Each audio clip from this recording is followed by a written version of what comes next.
Hey, Algebra 2 friends, here we are in section 13.4. We're going to talk about the law of sines. Hopefully you watched that wonderful video on the YouTube channel Mathematics Online. I found this video recently and I thought, oh my gosh, this is such a great explanation of the derivation of the law of sines and law of cosines. So please make sure you take a look at it because I will kind of reference it, at least in conversation, during our lesson. Very good video. So as you were reminded in the video, there's this really wonderful relationship between sine, if you sine and the angles of a triangle. Let me draw this nicer. So typically if you have a triangle in this form set up where angle A and side A are opposite one another, B and side B, angle C and side C are set up that way, then we can say that the sine of angle A over side A is equal to the sine of angle B over side B, which is equal to the sine of angle C over side C, which is pretty cool and pretty useful. And so we will add this to our either things that we remember or our list of things that we should know. Another similarly interesting outcome is that we can find the area of a triangle, again set up in that same way, by doing 1/2 B times C times the sine of A. So let's quickly talk about where this came from. Let's start with this one, and of course we can orient the triangle in different ways so that each of these would be true. But let's start here where we've got the sine of A. So the sine of A would be x over b, right? Would be x over b. So sine of A equals x over b. So that implies that the height of this triangle, as it's oriented this way, would be x equals b times the sine of A. Are you guys with me? Hopefully that makes sense. So this is the height. And so how do we find the area of this large triangle? We know that the area of a triangle is equal to 1/2 the base of the triangle times the height of the triangle. And so if we follow through with that, we get, in this case, 1/2 the base being C times the height being B times sine of A. And so you can see that area, as the triangle is oriented, comes up with this formula very nicely. And I changed the B and C, but of course B times C is the same as C times B. And we could follow through by changing the orientation of the triangle to find the other ones. So we need to make sure and hold on to this definition of area. So our first example, we're going to use that formula, and what I'm looking at, if an easy way to memorize it is to remember just the basic setup, right? You've got 1/2 two sides times an angle, and recognize that the two sides that we are referring to, we're going to refer to the third angle. So it should always be ABC, ABC, and ABC to account for all of the letters. All right, so now that we're thinking about that, we're hanging out at angle B. So one way of looking at this is to say, okay, this is the situation I'm dealing with.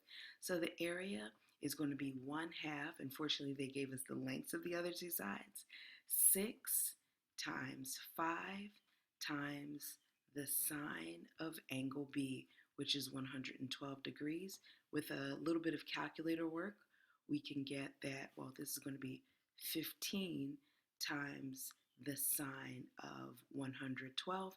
Make sure that you are using your calculator in degree mode. We get 13.91 feet. So as you guys may remember from geometry and, past experience, here again is the law of sines. And let's use the law of sines to solve this problem. We're looking for A and B, so we're going to start off by just writing down the information that we have and plugging it in. So we've got that the sine of 45 degrees over A will equal, well, the sine of B, we'll figure out B in just a second, which B over side B, which is what we're going to be looking for, and the sine of C, which is 55 degrees, over side C, which is 12. So this is going to be, in a sense, the things that's going to give us the power to find the rest of these values. So you see that we have B here, and the side opposite B, or the angle opposite B, we can find that angle angle relatively easy by recognizing that, subtracting from 180, these guys add up. We should get 80 here. These guys add up to 100, and therefore that's 80. So this would be the sine of 80. And so now we're just going to work our calculator, make everything calculator ready. So since we have one kind of pair that is both solved for, so the sine of 55 and the sine of 12, and the side length of 12, pardon me, we're going to cross multiply, and we get that 12 times the sine of 45 degrees is equal to a times the sine of 55 degrees. Divide both sides by 55 degrees, and we get that a is equal to 12 times the sine of 45 divided by the sine of 55 degrees. You know, I like to make everything calculator ready. So let's also solve for b in the same manner. So at this point, we would cross multiply these guys, and we would get that 12 times the sine of 80 is equal to b times the sine of 55 degrees. Divide both sides by sine of 55 degrees, and then we get what b is equal to. So now that everything is calculator ready, basically, we'll, go grab your calculator and let's solve. So we get the following over here, that a is equal to approximately 10.36 and b is equal to approximately 14.43. Now here's the thing, when I get these answers, just to make sure everything is cool, I just go back to some old geometric knowledge, and I say, oh, well, the largest angle should have the largest side opposite it, as is the case here, and the smaller angle should have the smallest side opposite it, as is the case here. So that lets me know that something didn't go horribly wrong. It's kind of a light check, not a deep check, but it kind of lets me know that my answer is sensible. So here's one of those charts that sometimes looks overwhelming, but let's go ahead and take a moment just to make sure it makes sense. So what we're given is, we're dealing with the law of sines, and I've written it at the bottom of your screen so you can kind of consider what's happening here. So what we're given here in this chart is, like, suppose we're given 3 bits of information, A, B, and angle A. So that would be this guy, and this guy, right? Suppose we're given this information. Could we find the other bits of information is kind of the question. And this is a special situation in that it depends, right? It depends. So in one situation, if A is less than B times the sine of A, then there's no solution. And graphically, you can't really even draw the triangle, because that would mean that A was too small to complete the triangle with angle A as it is, because angle A, remember, is given. So if, and I know this is a little kind of heady, but if angle A is stationary, pat, it is what it is, and then side A is at a certain length, and then we have this length B that we can't really alter, so the only way for A to reach the bottom would be for angle A to change, and it can't. So in that case, we would see that A is less than the B times the sine of A, and therefore there's no solution. If we had a situation where A is equal to B times the sine of A, specifically, we'd have a right angle triangle, and there is exactly one solution. If we had a situation where this is occurring, where B is greater than A, and A is greater than B times the sine of A. So different from this, but again, B is bigger than A. Then we could have 2 different solutions, because the angle here could give us, the A value can be this way, A being a stationary length, and the A value could also be this way, okay? And then finally over here, we'd have one solution if A is just bigger than B. If this length is just bigger than B, then we have one solution and we're comfortable and we can keep it moving. All right. And then over here, if A is a right angle or obtuse, then we have these 2 situations here. So if A is a right angle or obtuse, we cannot have, we might have, if A is less than B, no solution. But if A is greater than B, one solution. I know this looks crazy, but let's go ahead and see these laws in action. So in this case, we're going to determine whether ABC has no solution, one solution, or two solutions. So then we're going to solve for ABC. So first of all, solve the triangle ABC, which means to find all the information about it. First of all, we know that A is equal to 118 in terms of the angle, and side A is 20 and B is 17. So now we know that if we go back up to our chart, A is obtuse. Okay, so first step. The second step is to determine, according to this law, if A is less than or equal to B, or if A is greater than B.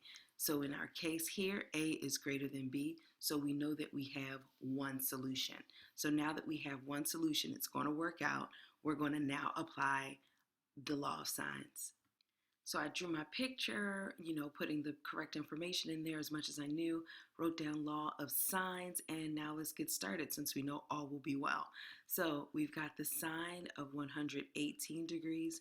All of that over 20 has to equal to sine of B over 17 degrees. So let's go ahead and solve for the sine of B. We're going to cross multiply, then divide. And once we do that, we're going to get that the sine of 118 times 17 divided by 20 is going to give us the sine of B. And if you want to be the ultimate in, pre-solving, you want to do arc sine or inverse sine. Sometimes I write arc sine or inverse sine of 17 times the sine of 118 degrees over 20. So we have set it up to be calculator ready. So now we should get the value of angle B. So with that, we get that angle B is 48.6 degrees approximately. So that gives us the opportunity to find the angle C is an itty bitty angle of about 13.4 degrees. And since that's the case, we should expect side C to be really small.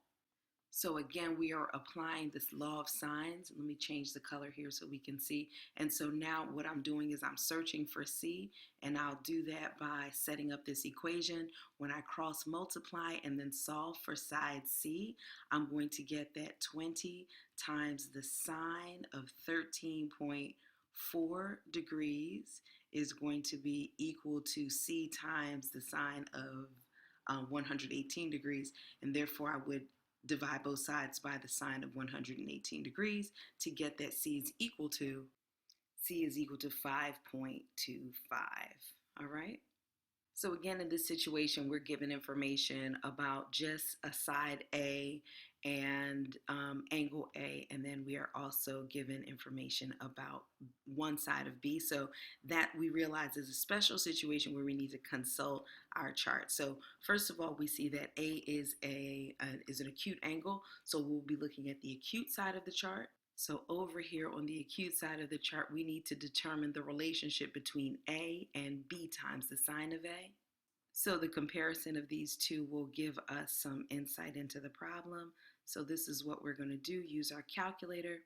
So after that calculation, we can see that 5 is certainly less than this value. Specifically, A is less than B times the sine of A. So let's see what that brings us by going back up to our chart.